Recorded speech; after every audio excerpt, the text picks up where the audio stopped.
Hello সবাইকে, সবাই কেমন আছো? আশা করি ভালোই আছো।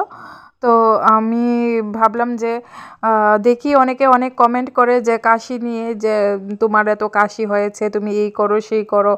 তো অনেক কিছু ট্রাই করলাম, কাশি আর কমতে চাইলো না। তারপর ভাবলাম যে আমি একটা কিছু তৈরি করে নিই নিজের থেকে, যে কাশি কমানোর জন্য। আর যারা যারা এত পরিমাণে কাশি, তো তারা এই রেমেডিটা ইউজ করতে পারো, ইউজ করে দেখতে পারো। অ্যাকচুয়ালি মানে যারা খেতে চায় না আর কি, ওটা মানে চকলেট হিসাবে খেলে আই থিঙ্ক আপনাদের কাছেও ভালো লাগবে।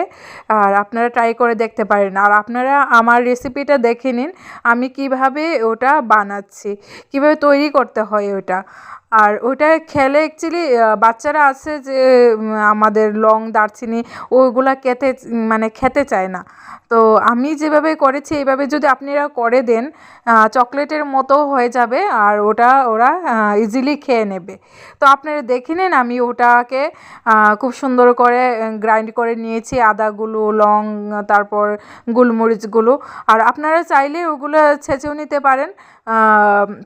তারপর আমি ওগুলোর মধ্যে একটু গুড় দিয়েছি। গুড় দিয়ে ভালো করে নাড়াচাড়া করতে হবে অনেকক্ষণ লাগিয়ে, আর আঁচটা একটু কমিয়ে রাখতে হবে, না হলে পুড়ে যাবে।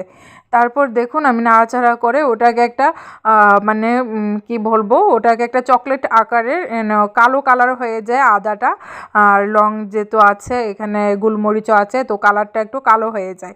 তো কালো হলেও অসুবিধা নেই, আপনারা এটাকে এভাবে ভালো করে নেড়ে চেড়ে তারপরে নামিয়ে নেবেন একটা ঠান্ডা বাটিতে বা প্লেটে নামিয়ে। তারপর ওগুলোকে ছোট ছোট বড়ি আকারে আপনারা এটা শেপ দিতে পারেন। আর আপনাদেরকে বলছি যে ওগুলো কিন্তু বাজারে এখন রেডিমেড কিনতে পাওয়া যায়। আমরা এনেছিলাম, আর এনে দেখুন খেয়েছি।